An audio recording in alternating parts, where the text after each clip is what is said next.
Et on parle maintenant de l'euro-dollar avec Aziz Zejli. Bonjour Aziz. Bonjour Lucie, bonjour à tous. Alors on est à 1,0944, on monte un petit peu là, on est à plus 0,31%. Hier également on était à 0,895, donc on progresse dans le siège finalement des indices qui eux baissent. On va faire quel objectif là sensiblement?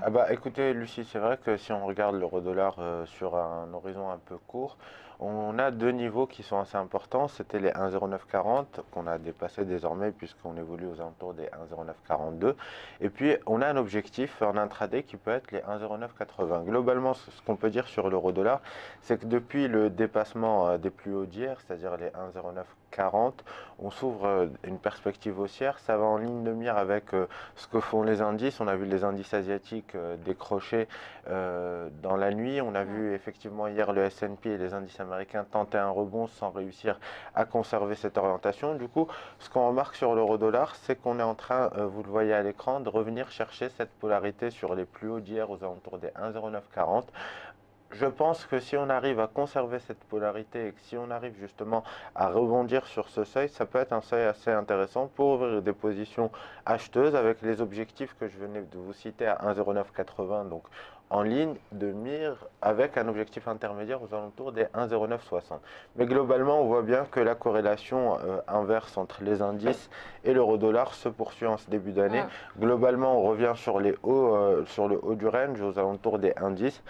Il faudrait quand même sortir, dépasser ces indices pour avoir une orientation plus marquée parce qu'on évolue dans une consolidation. Si on regarde les cours de l'euro-dollar sur une durée un peu plus large, on va voir qu'on évolue dans une sorte de consolidation que vous pouvez voir à légèrement biais baissier. Donc il faudra dépasser les indices pour s'ouvrir des perspectives haussières un peu plus importantes, éventuellement vers les 1,12 en swing trading dans quelques mois si la configuration venait à être validée. Demain, on a la réunion de la BCE. Bon, alors les marchés n'attendent pas spécialement de grandes annonces spécifiquement, mais ça pourrait quand même avoir un impact, en tout cas sur l'euro-dollar. On l'a vu tout au long de l'année 2015. À chaque fois que la BCE intervenait, ça avait deux conséquences. La première sur les indices, la deuxième sur l'euro-dollar. En tout cas, ce qu'on va remarquer, ce qu'on va surtout scruter demain, on n'attend pas d'annonce majeure, donc a priori, il ne devrait pas y avoir de volatilité accrue. Mais c'est surtout ces seuils techniques qui sont très importants, sur lesquels on a échoué pendant tout le mois de décembre. Le dépassement des indices pourrait redonner un peu de hauteur à l'euro-dollar. C'est ce seuil-là désormais qui est important. D'accord, donc là on est à 1,0940 sur l'euro-dollar. On peut déjà prendre des positions en anticipation dans cet objectif de l'indice. Ça va dépendre de l'échéance qu'on veut jouer, mais globalement en intraday, oui, comme je vous le disais, je vais remettre le graphique sur un horizon court et vous allez voir que sur les 1,0940, normalement il y a une polarité. Alors est-ce qu'elle va être respectée? On voit bien que à l'approche justement la bougie effectue une mèche basse, ça veut dire qu'il y a des acheteurs qui sont là, qui résistent. Si on venait avoir une bougie blanche dans les prochaines 5 minutes avec un rebond qui s'amorce, ça pourrait être un bon point d'entrée pour justement essayer de viser les 1,0960 dans un premier temps, puis 1,0980. Un mot juste sur le CAC futur, en effet. On a l'impression que là, on va avoir une séance dans le rouge, moins 2,13% là pour le CAC futur. Et ça aurait du coup peut-être là la corrélation finalement inverse entre l'euro-dollar et les indices pourrait du coup jouer. On aurait donc cette montée de l'euro-dollar et la baisse des indices. C'est exactement ce que je vous disais il y a quelques instants. L'euro-dollar, si on venait assister à un rebond à l'instar de ce qu'on a vu un peu tout au long de 2015, on a une corrélation inverse entre l'euro-dollar et les indices européens.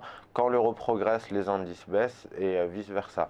Ce qui veut dire qu'effectivement, vu qu'on s'ouvre plutôt vers une configuration qui est haussière sur l'euro-dollar et qu'on s'ouvre on le voit ce matin avec ce gap, une configuration plutôt baissière sur les indices européens, c'est vrai qu'on pourrait assister à une séance baissière, surtout qu'on l'a vu dans la nuit, les indices asiatiques ont de nouveau perdu plus de 2,5%. Cela dit, on le voit bien sur ce graphique, on a un niveau aux alentours des 4140, on a tout de même pas cassé les plus bas qu'on avait touchés vendredi dernier, donc on pourrait finir dans le rouge sans vraiment casser de seuil technique. Ça va être important de surveiller ce seuil à 4140 puisqu'effectivement c'est le dernier niveau de support. C'est un niveau qu'on a touché donc vendredi dernier.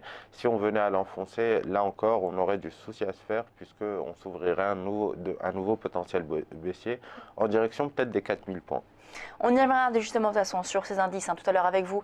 dans le morning training, ce sera à 8h51. On passe à la suite de Direct Marché.